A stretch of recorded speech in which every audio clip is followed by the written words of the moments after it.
Pakistan peoples party के chairman Bilawal Bhutto Zardari ने एक बार फिर बेनज़ीर इनकम सपोर्ट प्रोग्राम के तहत सैलाब मुतासरीन तक इमदाद पहुंचाने का मुतालबा किया है। कराची में मीडिया से गुफ्तगू करते हुए कहा कि चेयरमैन पीपी बिलावल भुट्टो जरदारी ने कहा कि सदर जरदारी के दौरे चीन में हुकाम के साथ बातचीत और कुछ MOUs पर भी साइन हुए हैं। सदर जरदारी ने तय किया है कि उन्होंने चीन के दौरों का अपना रिकॉर्ड तोड़ना है। सिंध के मुख्तलिफ महकमों के हज़ारों पेंशनर्स का रिकॉर्ड गायब होने का इंकशाफ हुआ है। यह इंकशाफ सिंध असम्बली की पब्लिक अकाउंट्स कमेटी PAC के चेयरमैन इसार खोड़ू की ज़ेर सदारत इजलास में किया गया। इजलास में कमेटी के अराकिन कासिम सिराज, सोमरू, ताहा अहमद समेत महकमा खजाना के सेक्रेटरी फयाज जतोई और मुतादिद अजला के डिस्ट्रिक्ट अकाउंट्स अफसरान ने शिरकत की। इस दौरान महकमा खजाना के साल 2024 और 2025 के ऑडिट पेराज का जायजा लिया गया।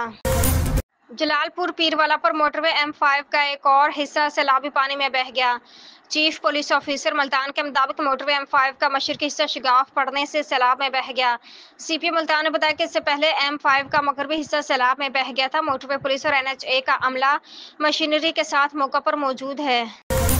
बरतानिया, फ्रांस, ऑस्ट्रेलिया, कनाडा और दीगर कई मुल्कों के बाद पुर्तगाल ने भी फ़लस्तीन को बतौर रियासत तस्लीम करने का ऐलान कर दिया। पुर्तगाल की वज़ारत ख़ारजा की जानिब से कहा गया कि 21 सितंबर को फ़लस्तीन की रियासत तस्लीम करने का बाज़ाब्ता ऐलान कर दिया जाएगा। ये ऐलान ऐसे वक्त में सामने आया है जब रवामा होने वाले अक़वाम मुत्तहिदा की जनरल असम्बली के इजलास में कई ममालिक फ़लस्तीन को रियासत तस्लीम का बाज़ाब्ता ऐलान करेंगे।